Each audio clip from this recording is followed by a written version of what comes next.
Қымбатты білім алушылар, С деңгейін тобының есептері.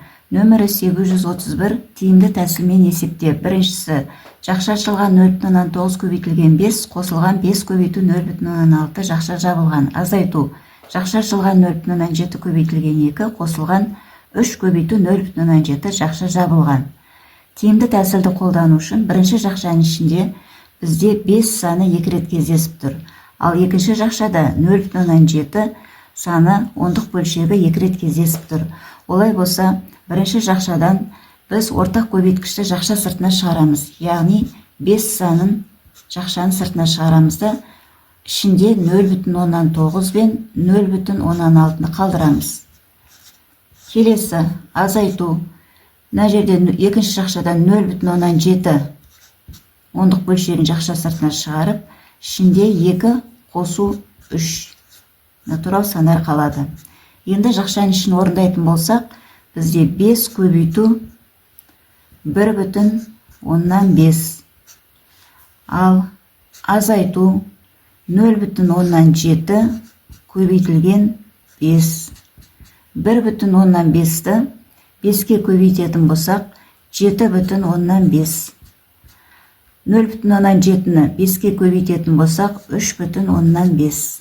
Екеуін азайтсақ, есептің жауабы 4 болады. Екіншісі, жақша ашылған 13 көбейту 2,5, азайтылған 2,5 көбейтілген 9 жақша жабылған. Қосу, жақша ашылған 8 көбейту 5,6, азайтылған 3,1 көбейтілген 8 жақша жабылған тең. Бірінші жақшаның ішінде бізде тиімді тәсілді қолдану үшін бірінші жақшаның ішінде 2,5 2 рет кездесіп тұр.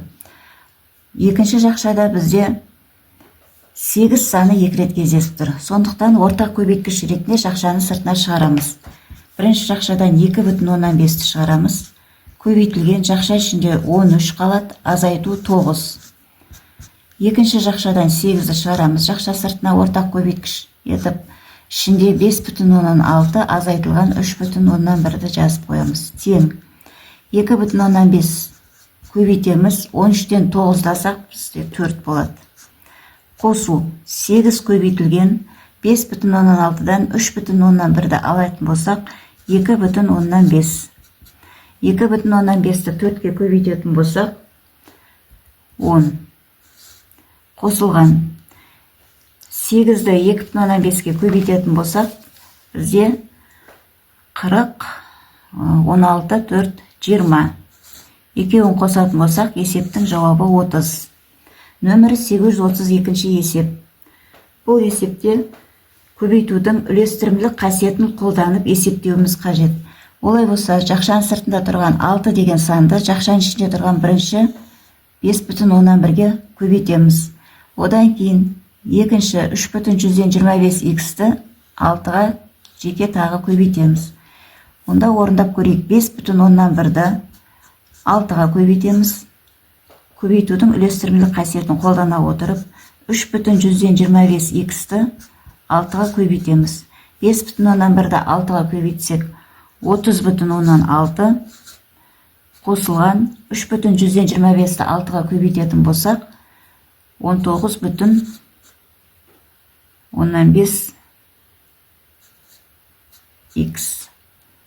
Келесі екіншісі, жақша ашылған 1,3y, азайтылған 9,17, жақша жабылған көбейту 12. Бұл жерде де көбейтудің үлестірімділік қасиетін қолданамыз. Жақшаның сыртында тұрған 12-ні жақшаның ішінде тұрған санға бірінші санға көбейтеміз. Одан кейін екінші тұрған санға көбейтеміз. 1,3y көбейтілген 12, азайтылған 9,17 көбейтілген 12. Бірінші 1,3y-ті 12-ге көбейткен кезде бізде 12,36y шығады. Ал 9,17-ні 12-ге көбейткен кезде 110,4 шығады. Енді нөмірі 833 есеп. Жер күнді 29,8 км/сек жылдамдықпен айналады. Біз 2 минутта және де 2 сағатта жерден бірге орбита бойымен неше километр жылжимыз. Біріншісін табу үшін 1 минутта 60 секунд бар екенін білеміз. Өйткені бір өлшем бірлікке келтіріп аламыз. 1 минутымыз 60 секундқа тең. Енді 2 минутымыз 2 минут 120 секундқа тең. Енді қанша километр ара қашықтықты жылжыған анықтау үшін біз 29,8-ді 120-ға көбейтеміз.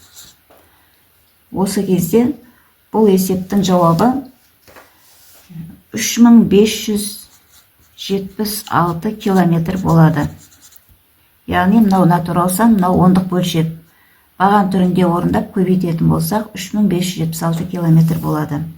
Енді 2 сағатта қанша километр жылжимыз деген сұраққа алдымен 1 сағатта неше минут бар екен анықтап аламыз. 1 сағатта 60 минут бар. Біз енді 1 минутта 60 секунд бар екенін білеміз.